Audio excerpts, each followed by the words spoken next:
Meu nome é Daniel Bagdev e eu tenho ajudado pessoas a sair da ociosidade e se manter em atividade física constante. Como ferramenta, eu tenho utilizado a bicicleta, isso já há quase 8 anos. E eu estou aqui hoje para responder duas perguntas. A pergunta de Felipe Aquino, ele pergunta o seguinte: eu tenho 1,65 m, tenho uma bicicleta com quadro tamanho 17,5 e sinto dor na lateral do pé direito. É bem específico, dor na lateral do pé direito. E vamos falar também sobre a dúvida de Ângela Lima. Ela fala o seguinte, que ela é iniciante, ela está começando a pedalar, e ela quer saber como ela pode se proteger ao pedalar na pista quando não se tem ciclovia. Então eu vou responder primeiro a pergunta do Felipe, que é mais rápida, e depois eu vou responder a de Ângela, que merece uma atenção especial. Para quem está chegando agora, esse é o Sem Mais Desculpas. É o programa que a gente tem normalmente nas segundas-feiras. Hoje a gente está fazendo na quarta, mas normalmente a segunda-feira é 19h57 toda semana. E você pode mandar suas perguntas para serem respondidas nas próximas semanas também. Tá? O objetivo aqui é falar sobre bicicleta. Então perguntem o que vocês quiserem sobre esse assunto. Bom, vamos lá. Começando aqui pela pergunta do Felipe Aquino, que é bem interessante. Já aconteceu comigo, inclusive. E eu só descobri o motivo disso quando eu fiz o meu Bike Fit. Então, para quem está chegando agora, a pergunta do Felipe é: eu tenho 1,65 m, utilizo uma bicicleta tamanho 17,5, então ele imagina que o problema pode estar com o tamanho da bicicleta, e ele sente dor na lateral do pé direito. Então, Felipe, vamos por partes. Primeiro, o tamanho do quadro da bicicleta está correto para você. Você poderia usar também quadro tamanho 15, mas na verdade você pode usar os dois. A grande questão não é o tamanho do quadro, é se sua bicicleta realmente está adequada para você, se ela está configurada corretamente. O tamanho do quadro é a base, você precisa comprar o quadro do tamanho certo, beleza. Mas você também precisa ter uma distância de guidão que seja correta para você, você precisa estar com o banco na altura certa. Esse banco, além da altura, ele tem a regulagem também para frente e para trás e a inclinação, tudo isso aí tem que ser verificado, tá? Tem uma live passada que eu falei detalhadamente sobre essas configurações que você pode inclusive fazer em casa, tá? Então, tem muita gente que tira o banco do lugar, por exemplo, chegando ele mais para frente para chegar mais perto do guidão. Só que aí você tira o joelho do lugar, isso pode causar dores na perna, no joelho, pode causar dores até na lombar também. Oi, Nanda, tudo bem?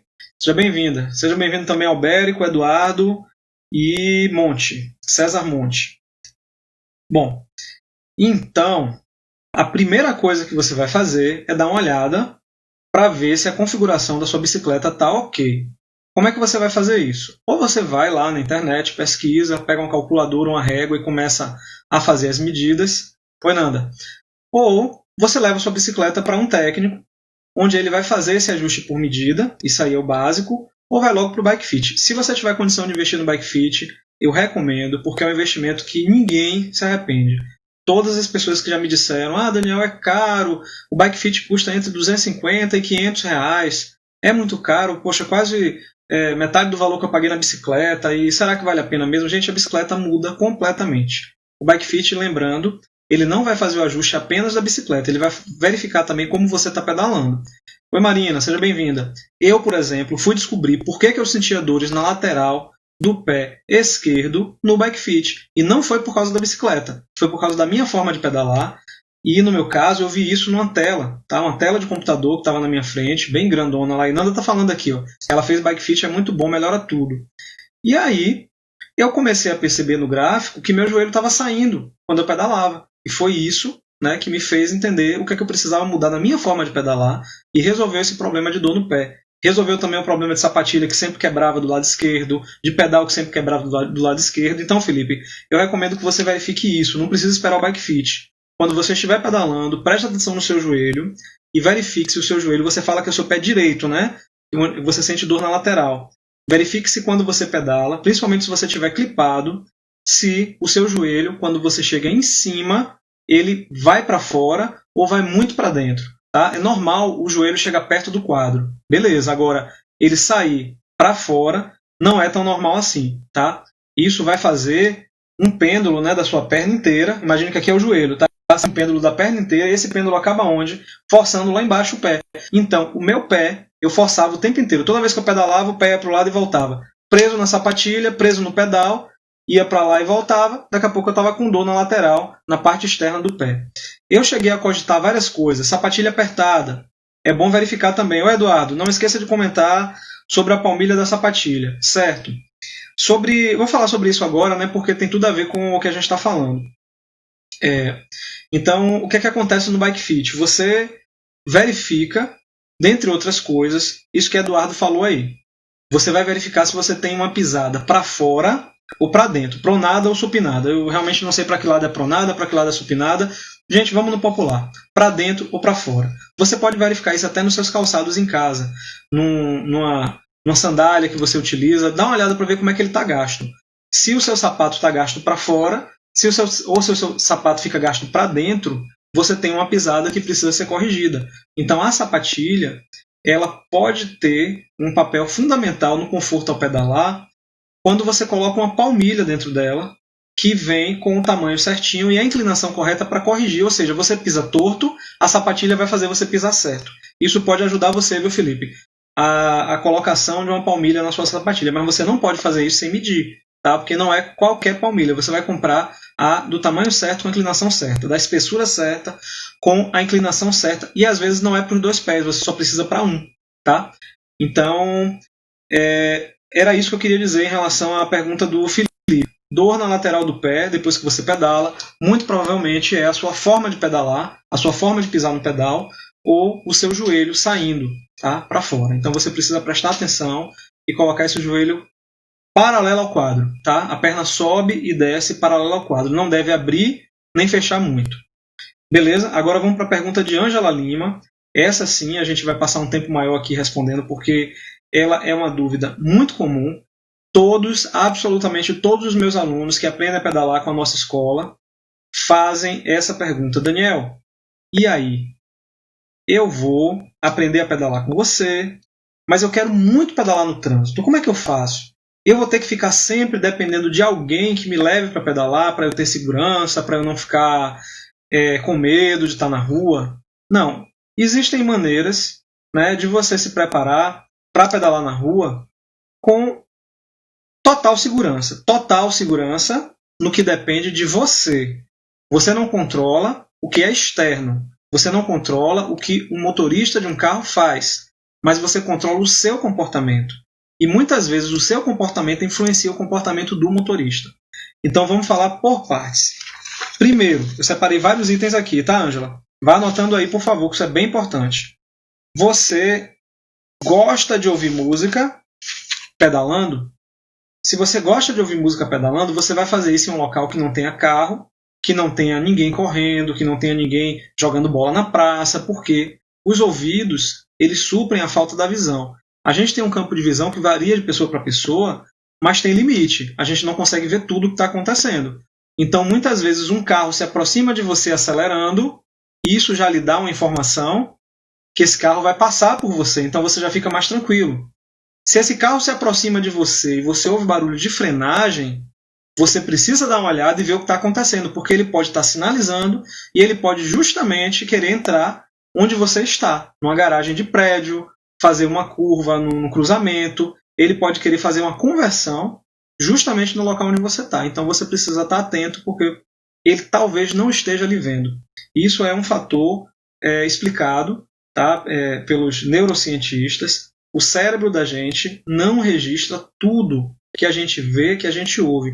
São muitos estímulos que a gente recebe todos os dias, o tempo inteiro, desde a hora que a gente acorda até a hora que a gente vai dormir. Se a gente fosse processar tudo, a gente simplesmente não conseguiria. Então, o cérebro começa a se acostumar a processar aquilo que ele julga importante. Então, ele começa a se acostumar no ambiente. O que é que tem aqui que é importante para mim? Então, é muito possível que um motorista dentro de um carro tem uma bicicleta na frente dele e ele não enxergue. Então você precisa garantir que você vai ser visto, sinalizando, se colocando na pista de uma forma que fique mais fácil do motorista te ver, roupas, luzes, tudo que possa chamar a atenção para você. Então se um carro vai chegando perto de mim e começa a frear do meu lado, eu já começo a sinalizar, eu boto a mão mesmo e sinalizo, para o motorista ver que tem algo ali acontecendo. Então às vezes o motorista não entende, mas não importa se ele entende ou se não entende, ele me viu. Então, fone de ouvido com música alta na rua não dá. porque você precisa escutar o trânsito. Escutar o trânsito vai lhe dar muita informação mesmo. Um carro que buzina, a depender de como ele buzina, você pode saber que é uma coisa mais grave ou não. Um carro que passa do seu lado e dá uma buzinadinha pode ser um oi. Oi, tudo bem? Agora um carro que chega no fundo da bicicleta e mete a mão na buzina daquela forma escandalosa pode ser alguém que está agindo de maneira agressiva, irritado com você, porque você deveria estar na visão dele na calçada, por exemplo, e é importante você saber que tem um motorista desse atrás de você. O que você vai fazer? Aí depende. Você pode tentar dialogar através de gestos, você pode subir na calçada. Não tem certo nem errado, gente. A questão é segurança na rua. Você pode pedir para ele passar, você pode fazer qualquer coisa, mas assim, o que você não pode é não saber, não tomar conhecimento de que tem um cara prestes a passar com o carro em cima de você, porque ele acha que você não deveria estar ali. Normalmente, quando você olha para trás, olha no olho do cidadão, ele muda de postura. Se você ficar ali olhando, fingindo que não está vendo, ou você está com fone de ouvido e você realmente não está escutando, ele pode achar que você está ignorando ele e se irritar mais ainda. Eu não estou querendo dar razão a ninguém aqui, gente. Mas é importante pensar que no trânsito, o elo mais fraco, depois do pedestre, é a bicicleta. E não adianta você querer, porque está certo, né, tomar uma atitude que vai colocar a sua vida em risco, que vai colocar a sua vida na frente de um carro. Então o ouvido vai lhe dar muitas informações. Então esse é o primeiro ponto, tá, Ângela? Anota aí. A segunda questão é, você é um ciclista iniciante, como Ângela me falou, Daniel, eu sou um ciclista iniciante. Eu estou começando. Eu quero pedalar na rua, eu quero pedalar com segurança. Beleza. Vamos lá, Ângela. Que tal, antes de você se aventurar a pedalar na rua diretamente, você escolher uma avenida bastante movimentada, mas que tenha uma ciclovia ou ciclofaixa próxima da rua, para você começar a fazer uma dessensibilização. O que é isso? Eu estou pedalando, eu sou um ciclista iniciante, que estou indo pela primeira vez para o trânsito, e eu estou pedalando ao lado de ônibus. O ônibus é grande, ônibus quando passa do lado a gente sente o vácuo depois que ele passa, então dá uma balançada, não chega a preocupar, mas você sente aquele impacto do vento, você ouve o barulho de um grande motor pesado atrás de você, você ouve o barulho das rodas no chão. Gente, para quem não está acostumado, é um filme de terror. Então, basicamente, aquele ônibus pode estar passando a distância regulamentar de 1,5 metro de você, mas a depender de como você esteja psicologicamente, você vai achar que ele está em cima de você. E muitas vezes você vai sair dali aterrorizado, traumatizado, não vai querer pedalar mais nunca. Pode ser que o carro esteja passando perto demais, mas eu estou falando aqui de uma situação em que o carro está passando longe o suficiente para você estar seguro, mas por uma questão de medo você entra em desespero. E o desespero trava, gente, o medo trava. Você pode acabar cair se machucando ou ir para frente do carro. A atitude de uma pessoa com medo é inesperada, nem ela mesma sabe explicar depois porque ela fez aquilo. Os meus alunos estão aí para comprovar na aula. Hoje eu estava dando aula para uma criança de 13 anos, Bel. Ela estava andando sozinha direitinho, eu estava com a mão próxima, mas não estava segurando. Eu disse, Bel, vou bater uma palma aqui para você ver que você está sozinha. Foi bater palma, ela quase cai, eu tive que segurar. As primeiras 5, 6 vezes que eu fiz isso, ela se desesperou quando eu bati palma. Ou seja, ela já estava pedalando sozinha, ela podia continuar pedalando sozinha, mas quando ela me viu batendo palma, que ela viu que ela estava sozinha, ela travou no guidão de uma forma que ela quase cai. Se eu não estou do lado, ela tinha caído, eu tive que segurar. Então isso se aplica também ao adulto pedalando na rua.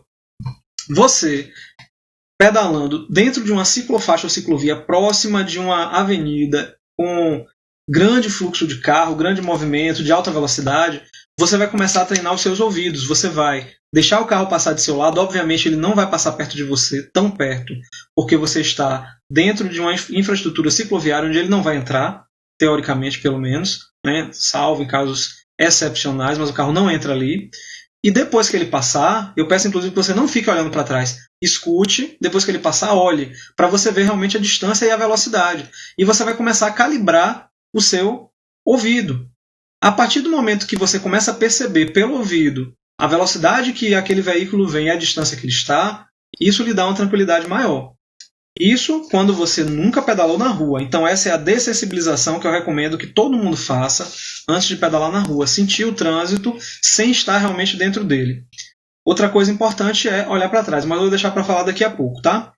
Nesse momento aqui, você não olha para trás, não precisa. Tem gente que está começando que não sabe ainda tirar uma mão do guidão para sinalizar, não sabe ainda olhar para trás sem se desequilibrar. Não precisa. Você pode fazer essa dessensibilização sem a necessidade de realmente ter que olhar para trás ou tirar uma mão do guidão. Lembrar que o trânsito é feito de pessoas. Eu sempre combato aquele discurso porque a moto, porque o carro, porque o motorista do carro, porque o ciclista, como se fosse time de futebol, né? Um de um lado do campo, outro do outro. Você está dentro de um carro, você estaciona seu carro, você sai, você vira pedestre. Muita gente que eu conheço anda de carro, sai do carro, tira a bicicleta de cima do carro e vai pedalar, virou ciclista. Por lazer, por esporte, nos grupos ou para transporte. Às vezes eu mesmo faço isso, eu deixo o carro em algum lugar e vou pedalando até outro, porque naquele outro é muito ruim de chegar com o carro, de estacionar, eu vou de bicicleta, aquela última milha, aquele último quilômetro. Então, muita gente é pedestre, motorista, ciclista, usuário de ônibus, de metrô, no mesmo dia. Então, quando a gente começa com essa visão, você se desarma um pouco e você percebe que não existe um veículo assassino atrás de você que vai lhe matar se ele puder. Não é um carro que quer matar a bicicleta. Não existe isso no trânsito. Existe uma pessoa que saiu de casa, está dentro do carro. Existe outra pessoa que saiu de casa e está em cima de uma bicicleta. São duas pessoas. Se você conseguir olhar para trás, vamos falar sobre essa questão de olhar para trás daqui a pouco. Se você conseguir fazer isso, olhar no olho da pessoa, você quebra isso, ela vai enxergar uma pessoa na bicicleta e você vai enxergar o motorista no carro. E as relações acabam sendo mais cordiais a partir desse momento. Então o foco está nas pessoas e não nos veículos. Não importa se é um ônibus, ali tem um motorista também, e você não pode acreditar que todo mundo que está na rua é psicopata. Tipo, se eu puder eu vou matar o ciclista. Não é assim. Tá? Tudo bem que existem casos, a gente sabe de casos onde um motorista de maneira agressiva atropela e até mata um ciclista, mas gente, isso não é a regra. Eu digo para vocês, eu pedalo todos os dias. De cada 100 motoristas que passam por mim, 99 ajuda. O grande problema é que se esse um motorista que não ajuda fizer algo contra a gente pode morrer do mesmo jeito, mas não é também uma coisa tão gritante. Você sabe quando é que você vai se assustar com o trânsito? Quando você não estiver inserido nele. Você está ali pedalando, mas você está em outro mundo escutando um som, ou você está com tanto medo que você não sabe nem onde é que você está. Você está ali travado de medo, o motorista que vem atrás percebendo que você está com medo, sabendo que você não vai olhar no olho dele, ele se sente protegido pelo falso anonimato, e ele muitas vezes vai passar muito perto de você para lhe assustar mais ainda. O ser humano é assim, infelizmente. Tá? Eu não estou aqui para dizer que ninguém é santo também. Se um motorista, homem ou mulher, um motorista ou uma motorista, que já tem essa propensão a achar que lugar de bicicleta é na calçada, vê uma pessoa pedalando com muito medo, muito acuado, tremendo, todo espremido no canto, ao invés de ajudar, se ele já tiver uma índole ruim, ele vai passar muito mais perto e buzinar ainda e gritar, vai para a calçada. Ele quer ver a pessoa se assustar e cair. Ele quer dizer aí, ó, tá vendo? Ele tá errado, ele tá na rua, eu dei um susto nele mesmo. Infelizmente tem gente assim. Agora, isso diminui muito a partir do momento que você se conecta com a pessoa.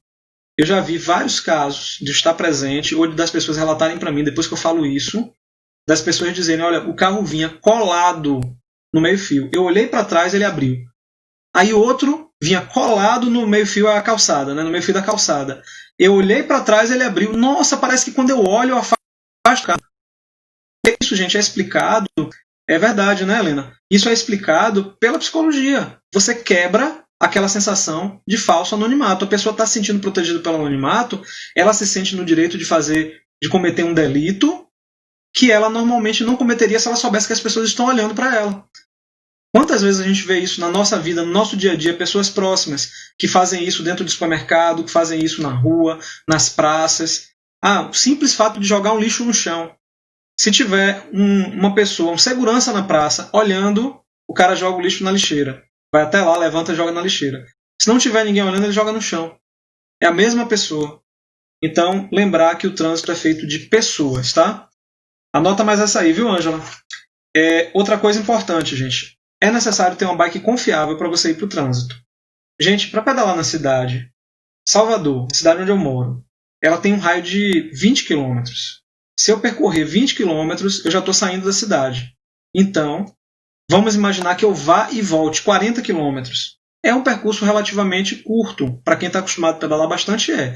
E ninguém pedala na cidade 40 quilômetros, é raro. A não ser que esteja fazendo algo, como, por exemplo, trabalhando com a bicicleta, como é o meu caso, fazendo um esporte, treinando realmente. Mas a pessoa que se desloca para ir trabalhar, ela pedala 7 quilômetros na ida, 7 na volta, 10 na ida, 10 no máximo. Então, o que acontece? São deslocamentos curtos. Se você tem uma bicicleta confiável, ou seja, o pneu está bom, a câmera está boa, está lubrificada, está tudo funcionando direitinho, o freio está legal, você vai e você volta, você nem vai lembrar que precisa fazer manutenção naquela bicicleta. Se você tem uma bicicleta que você não confia, não vá para a rua. Porque vamos imaginar que você esteja voltando do seu trabalho, às 10 da noite fura um pneu. A depender de onde você esteja, você vai se sentir muito vulnerável e vai ficar apavorado. Você não vai conseguir nem trocar a câmera furada, porque você vai ficar com tanto medo olhando para todos os lados que você não vai sentir segurança suficiente para baixar as vistas e se concentrar ali na troca da câmera. É desesperador. Então, ter uma bicicleta confiável com manutenção em dia é muito importante. Se você tem uma bicicleta realmente confiável, você não precisa se preocupar com nada, mas não custa ter um kitzinho que seria o step do carro. Tá? Vamos imaginar que a gente vai fazer uma viagem. Eu vou... deixa eu aproveitar, gente, antes de falar sobre o step aqui da bicicleta, né? Comparando com o do carro. Para quem está chegando agora, meu nome é Daniel. Eu estou aqui através do programa Sem Mais Desculpas, que é um programa que visa tirar as pessoas da ociosidade, manter essas pessoas em atividade física, porque isso é muito importante. Se você não faz atividade física, você vai envelhecendo e o seu corpo passa a se tornar o fardo que você vai carregar, né? Então, a atividade física ela vai melhorar muito a sua vida em vários aspectos. E como ferramenta, eu utilizo a bicicleta, tá? Para tirar as pessoas da ociosidade. Eu estou falando aqui numa quarta-feira, mas esse programa acontece nas segundas, às 19h57. Podem mandar as perguntas que vocês quiserem, que a gente responde. Toda segunda-feira a gente está aqui incentivando as pessoas a pedalar. Então, sem mais desculpas. Qual é a sua desculpa? Manda que a gente tenta derrubar ela, tá? Para você começar a pedalar ou continuar pedalando. E hoje eu estou respondendo aqui, já respondi no início do vídeo, quem quiser depois ver a gravação lá e volta. Quando terminar aqui eu vou colocar a gravação no ar. A pergunta de Felipe, onde ele dizia o seguinte, que ele estava sentindo dores na lateral do pé. E eu expliquei para ele como ele pode tentar verificar isso, tá? Tentar identificar a causa e dar uma solução. César Monte, a imprudência de alguns motoristas é surpreendente, realmente, muito surpreendente. Se a gente fosse fazer uma live só para contar os casos de imprudência aqui, coisas absurdas, vocês iam ficar comigo bastante tempo aqui. Mas, graças a Deus, não é a maioria dos motoristas, tá? Bom, voltando. Você vai viajar de carro comigo. Vamos lá, Daniel está convidando você que está aí para viajar de carro. Vamos fazer uma viagem muito legal, para uma cidade muito legal, você fica super empolgado. Só que aí eu viro para você e digo, olha, eu tenho uma opinião bem firme e contrária ao uso de step no carro. Para mim, carro não tem que ter step. Você viaja comigo, vai pegar a estrada, ficar num lugar que não tem sinal de celular para a gente pedir um socorro, sem step. Não, você não vai viajar. Ninguém é maluco, né, de ficar na estrada com o pneu furado, sem poder trocar. Mas muita gente anda de bicicleta sem uma câmara reserva. A câmara reserva, as espátulas e a bomba. Com isso você consegue resolver o problema de um pneu furado. Mas não é só ter essas coisas, você precisa também praticar. Você precisa chegar em casa, tirar a roda da bicicleta, esvaziar o pneu, abrir o pneu, tirar a câmera de dentro e botar tudo no lugar para você perceber como é. Gente, em 10 minutos se resolve um problema de pneu furado. Cuidado só, porque você precisa realmente ver se o que furou o pneu não está ainda lá preso no pneu, porque quando você botar a câmera reserva vai furar de novo. Mas, mesmo que você não saiba, é interessante você ter, porque muitas vezes você acha alguém que faz isso para você. Quantas vezes a gente está pedalando e para no lugar e passa alguém e diz, brother, tá tudo bem aí, furou o pneu, como é que tá? As pessoas ajudam. As pessoas que pedalam sabem que já precisaram de ajuda e gostam de ajudar também. Isso é em qualquer lugar, tá? Outra coisa importante, anota aí mais essa, viu, Ângela? Apito ou buzina, mas precisa ser uma buzina que tenha uma potência de som elevada, não pode ser a buzina trim-trim. Né? A buzina trim-trim vai servir quando você estiver pedalando entre pedestres, numa ciclovia, onde as pessoas vão lhe escutar. No trânsito, o próprio barulho do trânsito é tão alto que para um motorista de escutar, é interessante que você use um apito de futebol, daquele que o juiz usa dentro de um campo de futebol e você consegue ouvir lá da arquibancada. Não é para você exagerar, não é para você estar passando de noite apitando como tem gente que faz o tempo inteiro na rua, acordando todo mundo, mas na hora da necessidade você vai conseguir ser visto através de um sinal sonoro. Então eu ando com o apito pendurado no pescoço. Eu procuro não usar, às vezes eu saio o dia inteiro, não uso, a depender de como eu vou usar, eu apito bem fraquinho, tem uma pessoa perto de mim, eu dou uma pitadinha fraca, o objetivo não é assustar as pessoas.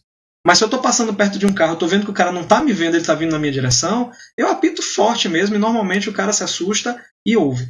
E com relação ao apito, eu prefiro o apito ao invés da buzina. Tem buzina que é buzina elétrica, você bota pilha lá, bateria na buzina, e ela é bastante alta. Mas eu ainda prefiro o apito porque as pessoas ainda estão condicionadas no trânsito a associar apito à polícia. Então as pessoas olham. Tem alguém apitando, as pessoas olham. Então eu prefiro que as pessoas olhem para mim e depois até façam cara feia. Tipo, eu apito, o cara olha e diz, você é a polícia para estar apitando? Prefiro, porque ele me viu. O importante é ele me ver. Um pedestre está na iminência de atravessar uma rua, só que ele está olhando para o celular. Olhando para o celular e na iminência de atravessar a rua. Se você tiver um choque com esse pedestre, vai machucar ele, vai machucar você, e pode ser muito sério esse acidente. Você está numa via, a própria bicicleta já machuca muito, a própria queda já machuca muito, e você pode cair na frente de um carro. Não estou querendo assustar ninguém, mas estou querendo dizer o seguinte: o simples ato de pegar o apito, colocar na boca e apitar, pode fazer diferença numa situação como essa. A pessoa só em olhar para você, ela já para. Tá? Então, apito é bem importante. Outra coisa, treinar, olhar para trás. Daniel, eu posso botar um retrovisor na bicicleta? Pode. Inclusive está previsto no Código de Trânsito. Toda bicicleta na rua teria que ter um retrovisor do lado esquerdo.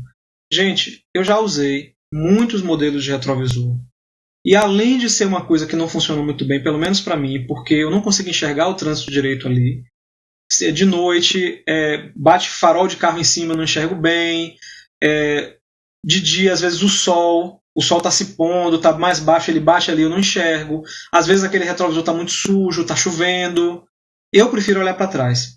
E retrovisor nenhum substitui o ato de você olhar para trás, porque quando você olha para trás, o motorista se sente visto. É o que eu falei antes. Você tira ele aquela falsa sensação de anonimato e ele fica mais, como é que eu posso dizer, gentil com você. Tá? Quando você vê pelo retrovisor, você não dá ao motorista a clara informação, eu estou lhe vendo. Você não dá esse recado para ele. Então, treinar olhar para trás em um local que não tenha carro, em um local que você saiba que está tranquilo, que está seguro. E para olhar para trás, eu recomendo primeiro você treinar, tirar uma mão do guidão. Porque quando você está com as duas mãos no guidão, que você vai olhar para trás, muitas vezes você puxa o guidão. Se você tira uma mão do guidão, relaxa ela, quando você olha para trás, normalmente você não puxa. E você não pode puxar o guidão sem querer, porque se você está olhando para trás para olhar para um carro que vai passar, você não pode ir para frente dele, né? Então você precisa realmente treinar isso. Treine aos poucos que você vai conseguir olhar para trás sem desviar a bicicleta. Enquanto você estiver olhando para trás e quando você olhar para frente você perceber que você desviou muito a bicicleta, não faça isso no trânsito ainda, tá?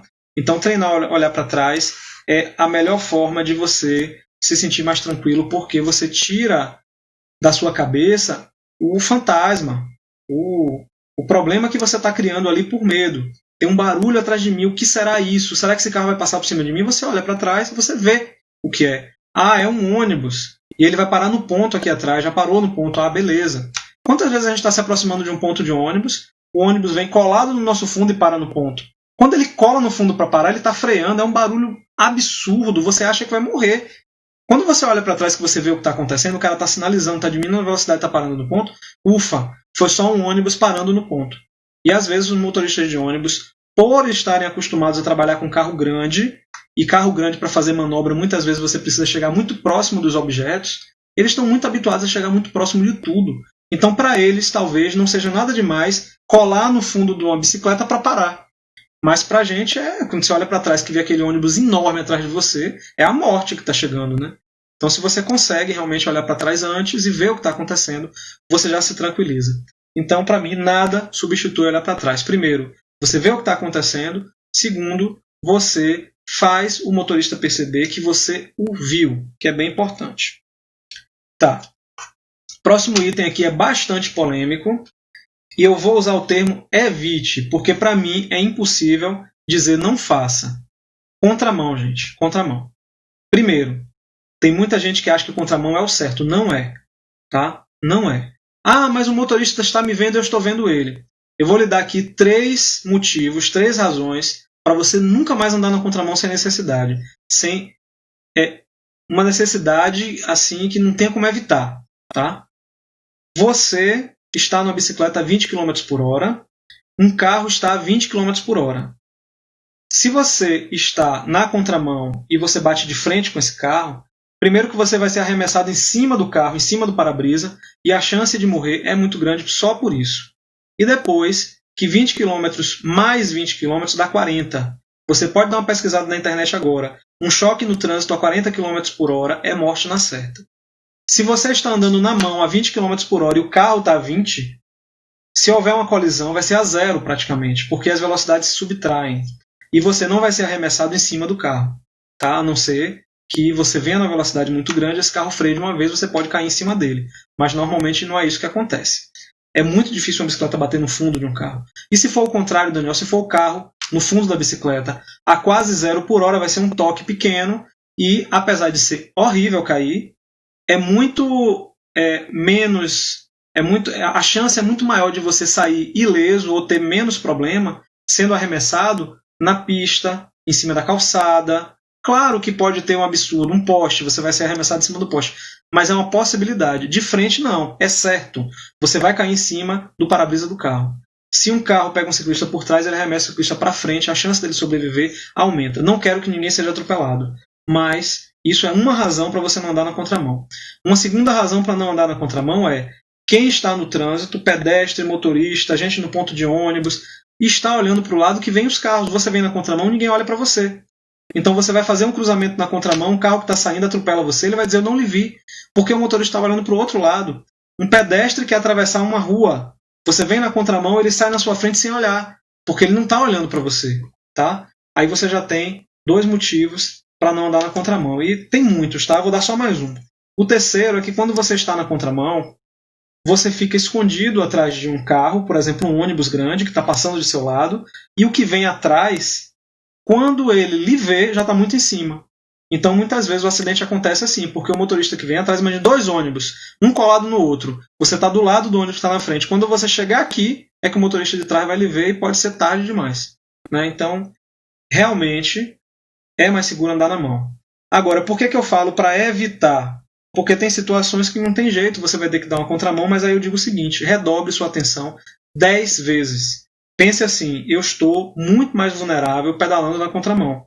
Então eu vou prestar atenção 10 vezes mais, vou ser muito mais humilde, se precisar eu subo na calçada. É assim que eu faço.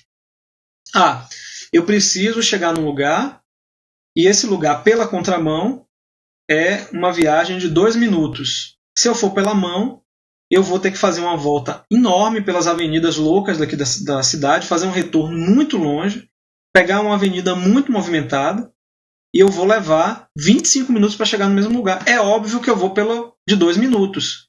Só que se eu puder andar na calçada, sem, obviamente, colocar em risco a vida de ninguém que está na calçada, eu vou andar na calçada. Obviamente, se vier alguém na calçada, eu vou parar, vou deixar a pessoa passar. Eu não vou ter pressa. Eu sei que eu não estou na minha razão andando na contramão, eu sei que eu estou muito mais vulnerável, então vamos com calma. E evitem andar na contramão. Próximo item.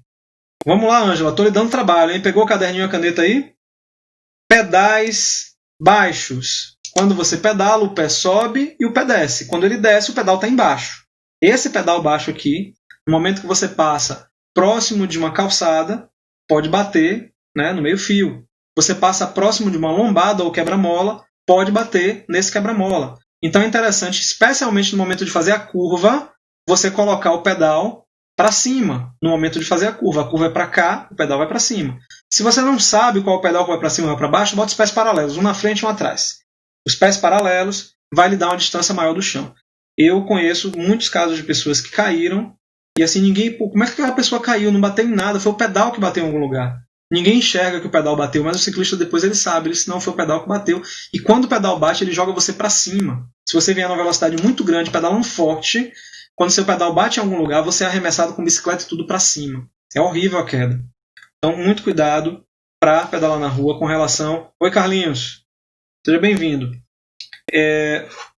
Gente, já passou um tempinho, deixa eu falar de novo aqui, né? Quem está chegando agora, tá? Meu nome é Daniel. Esse aqui é o Sem Mais Desculpas. É um programa que acontece às segundas-feiras, às 19h57, toda segunda. E eu estou aqui para acabar com as desculpas e colocar todo mundo para pedalar. A atividade física é uma coisa muito importante. Então venha com sua desculpa que a gente tenta, né, encontrar uma solução. Pode falar que na semana que vem a gente trata a sua dúvida. Bota aí sua dúvida, manda depois nos comentários. Dúvida, comentários, questionamentos, o que vocês quiserem, a gente vai tratar aqui nas próximas edições, tá? Vamos passar para o próximo aqui. Freio dianteiro. Gente, o freio dianteiro precisa de treino. Quem tem medo do freio dianteiro é porque não sabe frear. Ah, Daniel, mas eu aprendi que se você apertar o freio dianteiro, você capota, sai voando por cima da bicicleta e morre. Mentira, gente. Se fosse assim, o engenheiro que projetou a bicicleta ele ia tirar o freio dianteiro, ele não ia deixar. O freio dianteiro ele é muito importante, é quem para realmente a bicicleta. A questão é que ele é muito mais potente do que o traseiro. Mas, gente, quem dirige um carro aqui manual já faz isso. Você pisa no pedal do freio de leve, mas quando você pisa na embreagem, você pisa forte. É isso que vai acontecer na bicicleta. Você vai apertar um freio mais forte, o de trás, mão direita, e você vai apertar o outro freio com mais calma, mais suave, que é o da frente. Só que isso precisa de treino. Por que precisa de treino? Porque se você nunca usar o freio dianteiro, no dia que você tiver uma emergência, um susto, você vai ali, ó, por hábito, e você vai apertar esse freio dianteiro sem saber o que você está fazendo, e aí é que você cai. Por que as pessoas dizem o freio dianteiro derruba ciclista? Porque não sabe usar o freio. Então, quando você aperta, você cai porque você nunca usou e você faz no susto. Um cachorro passou na sua frente, taca a mão no freio, sai voando, bate a cara no chão, se machuca. Então, o freio dianteiro tem que ser usado o tempo inteiro porque na hora da emergência você tem que ir lá sem pensar, ó, e apertar. Taiane, seja bem-vinda, Taiane. Fala sobre o kit de segurança para iniciantes, por favor. Tá, eu já falei um pouquinho aqui sobre a câmara reserva, né, as espátulas e a bomba. Isso faz parte do kit, vamos dizer assim, de segurança. E vou falar mais para frente sobre outras coisas, tá, Taiane? Então, está incluso aqui no assunto de hoje. Outra coisa que quase ninguém que eu conheço faz em épocas que você sabe que o vento está forte ou está chovendo muito, consulte a previsão do tempo, mas não para saber só se está chovendo ou não. Dá uma olhada na velocidade do vento.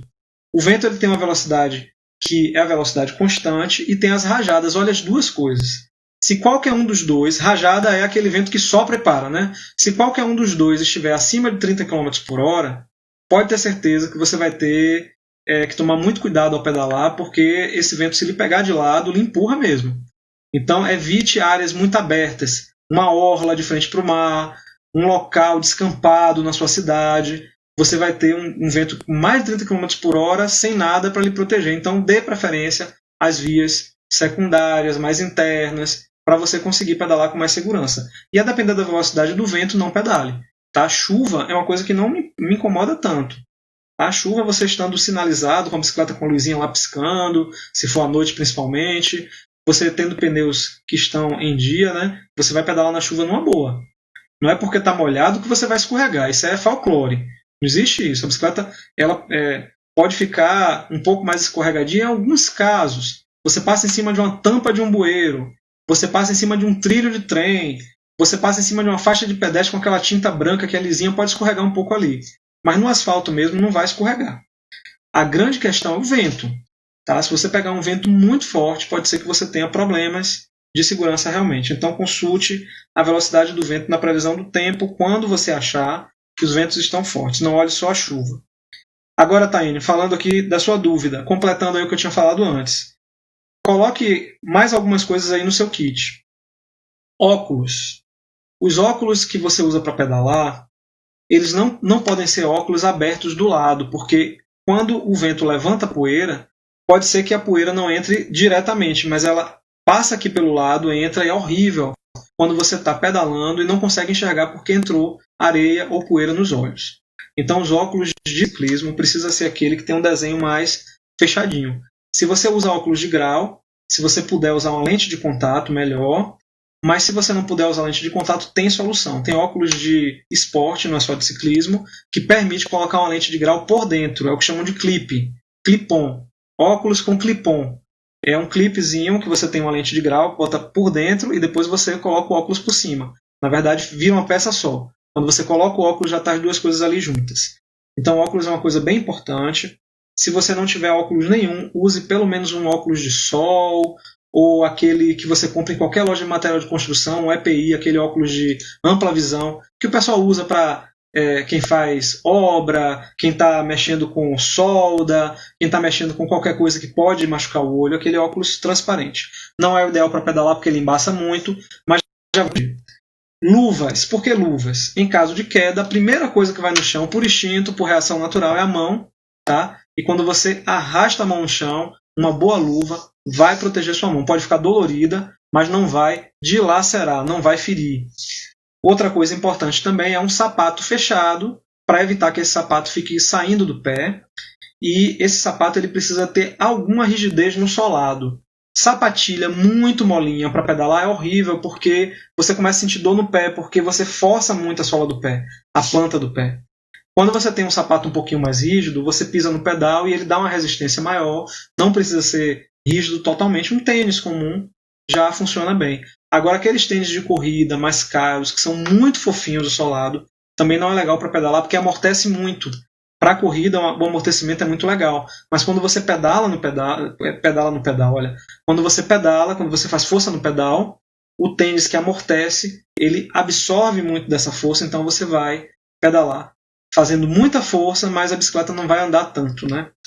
Então, o tênis é uma coisa boa para se pedalar, mas pode ser, por exemplo, uma sandália fechada, que está presa no pé, que não vai escorregar.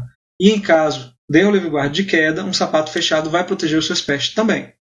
E o capacete, né, ele é bem importante, lembrando que não é um item obrigatório pelo Código de Trânsito, mas quando o aluno meu me pergunta, Daniel, eu devo usar capacete? Eu digo a ele sempre que eu recomendo usar capacete sim. Em alguns casos, o capacete ele vai ser fundamental, por exemplo, uma queda da sua própria altura em cima da bicicleta. Você sozinho caiu, o capacete vai ser fundamental, ele vai proteger de verdade. E outros casos não, né? Se for um choque com um veículo, o capacete não vai ser a sua salvação, mas ele é altamente recomendável porque a gente não pode pensar só na situação de um acidente com um veículo.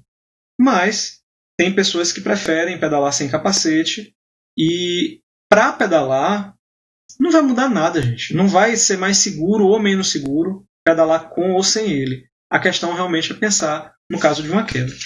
E com isso, a gente termina o assunto aí, respondendo a pergunta de Ângela. Foram 1, 2, 3, 4, 5, 6, 7, 8, 9, 10, 11, 12 itens. 12 itens de segurança. Então, segurança é um assunto realmente bastante extenso. Eu espero que vocês tenham gostado. Mandem mais perguntas aí para a semana que vem. Na próxima segunda a gente tem outra live como essa. Em breve eu vou estar fazendo todo dia. Só não vai poder ser nesse horário à noite, mas eu vou fazer todo dia. Cada dia falando sobre um assunto diferente. E agora eu me despeço de vocês. Aqui quem vos fala é Daniel Bagdev. Já fui de bike. Um abraço, gente. Obrigado aí pela companhia. Tchau, tchau.